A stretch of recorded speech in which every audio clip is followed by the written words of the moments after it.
Hi! నేను మీ డీజేఎల్. ఈరోజు ఒక సింపుల్ ప్యాటర్న్ అయిన స్కాలప్ అనేవి మనం ఈ బ్లౌజ్‌కి డిజైన్ చేయబోతున్నాం. దీనికోసం నేను ముందు బ్యాక్ పార్ట్‌ని మార్క్ చేసుకున్నాను. ఇప్పుడు దీనికి సరిపడా క్యాన్వాస్ తీసుకున్నానండి. ఈ క్యాన్వాస్‌కి పైన 2½ కిందేమో 9½ లెంత్ తీసుకొని 3 ఇంచెస్ విడ్త్ తీసుకున్నాను. ఇలా మార్క్ చేసుకున్న తర్వాత ఇలా క్రాస్‌గా బాక్స్ మార్క్ చేసుకొని ఒక 1/2 ఇంచ్‌తో రౌండ్ షేప్ తీసేసుకున్నాను. ఒక క్యాప్ అంటే మూత సహాయంతో ఇలా మనం స్కాలప్స్ అనేవి డిజైన్ చేసుకుందాం. స్కాలప్స్ కొంచెం పెద్దగా ఉండాలండి.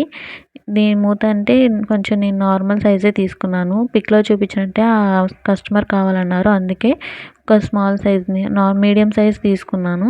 చూడండి ఇలా కట్ చేసేసుకున్నాను. ఓపెన్ చేసి చూపిస్తాను చూడండి ఎంత నీట్‌గా ఉందో. ఇప్పుడు మనం కట్ చేసిన తర్వాత మిగిలిన పార్ట్‌ని కూడా అటాచ్ చేసుకోవాలండి. చూడండి ఇలా అటాచ్ చేసుకుంటే మనకు కరెక్ట్‌గా వచ్చిందా లేదా అని తెలుస్తుంది. పిన్స్ సెట్ చేసేసుకున్నాను. దాని తర్వాత నిదానంగా ఐరన్ చేసేసుకుంటున్నాను. ఇలా ప్రెస్ చేస్తూ ఐరన్ చేయాలండి. సెకండ్ పార్ట్‌ని నెక్స్ట్ వీడియోలో చెప్తాను. సబ్స్క్రైబ్ చేసుకోండి.